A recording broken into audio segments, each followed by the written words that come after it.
In the last video, we saw this differential equation, or this this derivative, and we were trying to find the antiderivative, or the thing that the y that has this as a y prime, and we saw that we couldn't find one. So does that mean that this doesn't have a solution? There is no such y? Well, there's no such y that you can specify as like a sine x or tan or an exponential or any known function, but you can solve this thing numerically, and that's what we're going to do now. Now, to solve it numerically, you need, first of all, the differential equation, which is this thing here, and you also need an initial condition, and we'll see why you need that in a second. By the way, this is called a first order differential equation because there's only one derivative in there. It's y prime. If you had an equation with y double prime in it, it would be called a second order differential equation. We'll look at those a little later on. So how can we find a numerical solution to this differential equation? And again, these two things together are called a differential equation. You've got the equation part and the initial condition part. Well, here's a way to do that. Let's suppose we're interested in y of 5. For some reason, we want to know what value this solution takes on at, say, 5. Now, I've just picked 5 out of thin air. It could be any number at all. But the idea is to start with your initial condition. You plug in x equals 0 and y equals 1, and you say, what's my next point going to be? Well, next point with reference to what? Well, you choose a dx. You say, I'm going to look 1/2 of a unit down the road and try to figure out what y should be at that point. And down here, this is what we're showing as y at 1/2 right now. And to get that, you use this formula here. You know what you want the derivative to be. You want dy dx to be the sine of x squared. That's your differential equation. So that means since I'm moving 1/2 a unit down the road, I'm going from here to here, that means dx is going to be 1/2. So I know dx, so I can solve this thing for dy.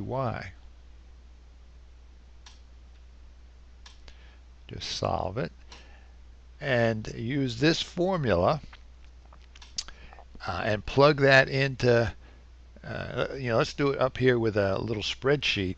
That means that dy should be given by this formula down here, where x is 0, and we're not using y in our formula. This is only a function of x, and that will tell us what dy is. In this case, it comes out to be 0 because the sine of x squared is 0 when x is 0. So that'll tell us how to change y, and we have an initial y and we add dy to it. So this formula here is just initial y plus the dy sub o that we just calculated, which happens to be 0. That's this one up here.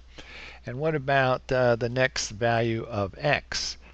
Well, you just, we're specified how x is changing. dx is 1/2. So this is always going to be the previous value of x plus whatever we decide dx is going to be. So that gets us to the next level, and then we do the same thing again. We can apply our, we can calculate y prime because it only depends on x, and sometimes it depends on y, as we'll see in the future. So we can calculate y prime, so we can calculate this formula down here. Y prime is the sine of x squared, so again we just solve for dy and we get our next value of dy, which is this thing here. It's y prime, and that's now referring to this y prime, And notice it's no longer 0, so we're actually going to see a dy here. Then you take the dy and you go back here, or back to this one, and you add it to 1 to get the next y value. And back here, you're always going to add the same dx to the previous value of x to get the next x. And you proceed down the line. So you can think of, if we want to go all the way out to 5 on this one, we would need a spreadsheet with 10 rows to it. Now suppose we want a a finer calculation of our function y of x. Right down here we see all the points we've generated on our spreadsheet, and y of x is actually up here. The count is 10. That would be the next one on the spreadsheet. I'm not showing it because it just begins to take up too much room. But the 10th element of the spreadsheet would be the x value would be 5, and the y value would be 1.938, which is, roughly here someplace. All right, let's suppose though we wanted a finer gradation in our approximation. We go back here and change this dx to, let's say, 0.1. And now each one of these points are points on our spreadsheet, and they're each gotten from the previous one by just using this formula. And notice how it builds. If you tell me what the initial condition is, all the formulas from that point on are determined. You have no latitude to choose anything.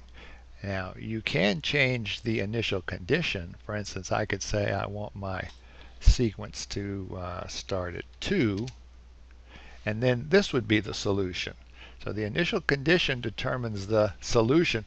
The differential equation determines the shape, and the initial condition determines where it starts. Let's see if I put a 0 in there, if it'll, yeah.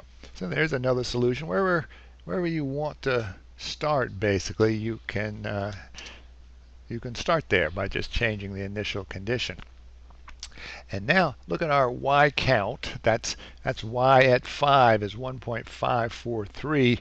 Do we stop there? Is that our answer? Well, generally you keep decreasing your dx until this value, so sort of the one you're focused on, stops moving. So right now it's 1.543. Let's make our dx 0.01 and see if that changes. So watch the 1.543. It's still changing, so we should keep going. It's 1.529. Let me make it even smaller.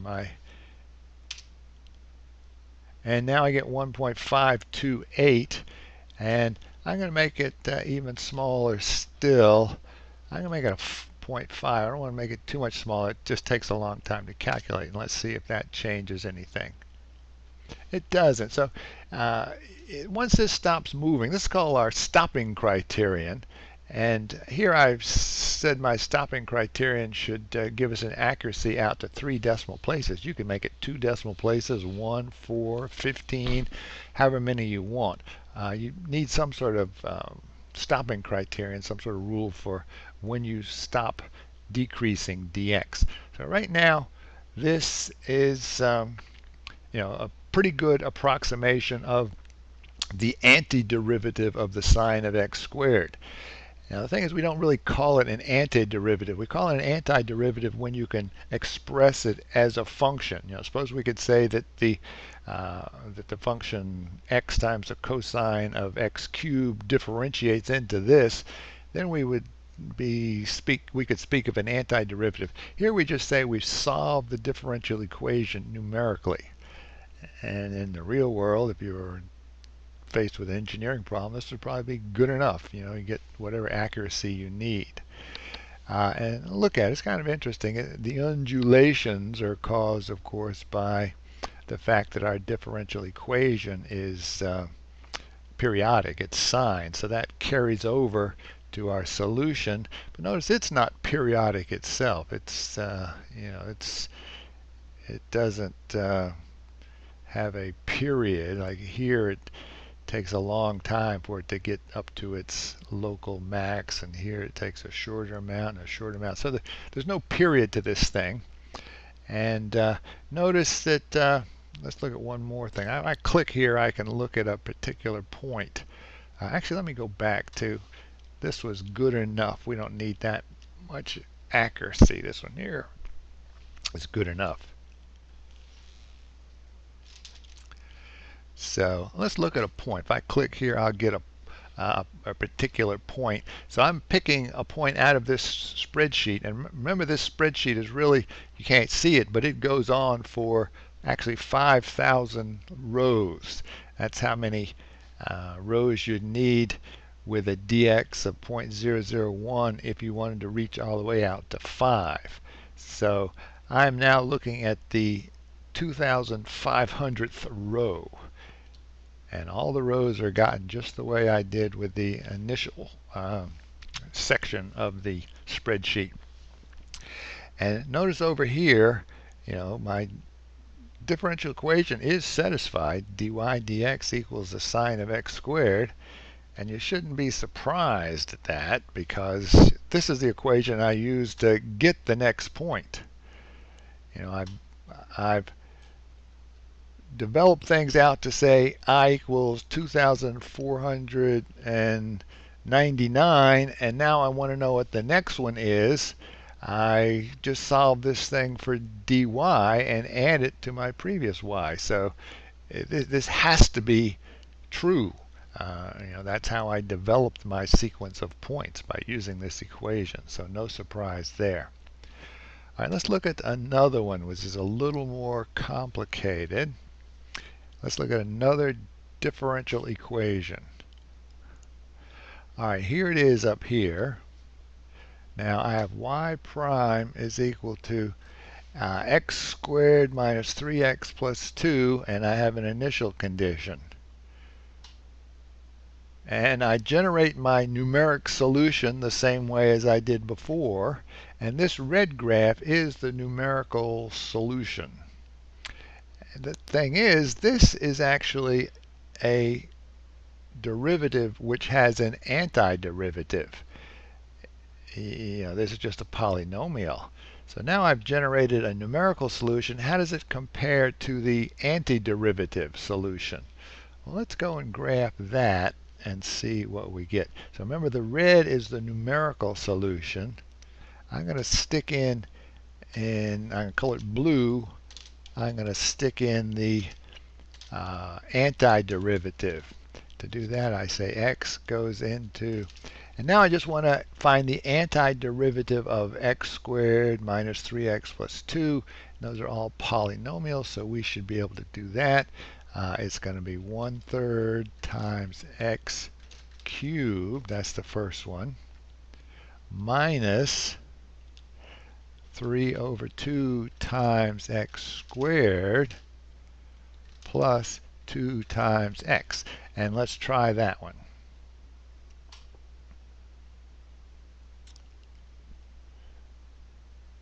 Oh, I spelled function wrong. F-U-N-C.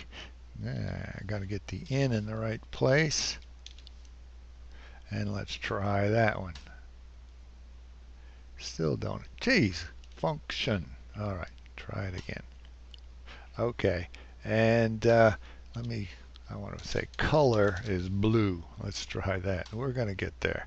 All right, so there it is. So they don't match. Well, why not? Well, there's an initial condition. This is starting at 0. The blue is starting at 0, and I want to start at 1. So I want to add a constant to this. That constant of integration in this case should be 1. Now try it. And visually there's no difference. So in the limit, my numerical integration will give me the antiderivative if it exists. All right, let's look at another one. Let's look at one that's might surprise you a little bit. Suppose our differential equation is this.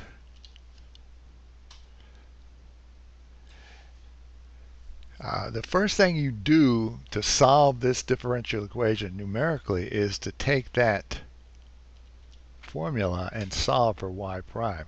Y prime is in there, but it's not explicitly expressed in terms of y prime. But we can solve it for y prime. And we'll do it in the usual way, just manipulate equations. And we get this. This is our derivative. Another way of saying that would be dy dx is equal to this thing here. And notice it has a y in it. The derivative has a y in it, so it's a function of x and y. And you think, well, that's a problem because I'm looking for y. I don't know what y is, so I'm using the thing I'm looking for to describe the thing I'm looking for. It seems kind of circular. But it isn't because of the initial condition. You have to be given an initial condition, a 0 and a 1 in this case. And so you have all the values you need to plug into this formula. You have a value for x, you have a value for y, so you plug them in and you get y prime, which we're showing up here as 2. And then you just, you solve, you go back and you express this y prime as dy dx. And you solve it for dy, and you proceed just as we did before. So you can solve these differential equations even when there's a y in the formula. It's not a problem, and that's because the initial condition always has to be specified anyway, so it gives you the y you need to start the process out. Okay, so that's, there's our solution right there. And I guess that's all we want to say about that one. Let's look at another one. This is really the one we're sort of most interested in right now. Okay, we have a very simple differential equation right now. We have y prime is equal to y. So that's about as simple as you can get, other than say y prime equal to x. But it looks a little strange because again we're saying let's use y to define our differential equation where we don't know what y is, so how can we solve this? But you can, again, because of the initial condition. And let's suppose our initial condition is that when x equals 0, y equals 1. So we have everything we need to start off our process. To calculate y prime, we only need to know the first value of y, and we've got it. It's 1. So we plug it in, we get y prime. We solve for dy, and that gives us our step to get to the next row of our spreadsheet. Now, if you look at this function down here, it should look familiar. This is actually the exponential function. If I were to plot the exponential function next to this, let's do what we did before, and this time see if I can't get it right. We're going to say, let's plot the exponential function. Color is blue, and we're going to do function x into exp of x, and let's try that. And they're right on top of each other. That is really how you define the exponential function. It's the solution to this differential equation. And then you say, well, okay, it's the solution to this differential equation, but the exponential function has a lot of properties that, in particular, this is one of the properties. The exp of 2 or 3 plus 2 should be equal to the exp of 3 times the exp of 2. In other words, the exponential function works like exponentiation. And now I have this new way of defining it where the only thing I really know about it to start with is that y prime is equal to y and its initial condition is 0, 1. See, maybe there's a conflict here. I've got I've got a requirement. I want x to have certain properties, and I've defined it a certain way. How do I know that that definition will lead to the properties that I want exponentiation to have? Well, it does, and we're going to prove that in the next module. And the key idea is that if ever I show you a function that satisfies this differential equation, there's only one. I mean, we've shown what it is. If you show me a starting point, everything else is determined. It takes off from there and shoots on up to, you can evaluate it at any point and get a value. So there's only one solution to this. So the idea is improving something like this. You use that fact that the solution is unique, and you can prove things like this. So let me say that again. That's kind of an interesting idea. Just using the fact that the derivative of this function, call it blip or call it whatever you want. Don't call it exponentiation at first. Just say you've got some function which satisfies these two properties. You can then prove all the usual things about exponentiation, all the things that all the properties that an exponential usually has, you can prove just from these properties. But we'll do that next time. Right now, let's just note that we have another function whose derivative we know. It's the exponential function, and its derivative is itself. I think that's it for this.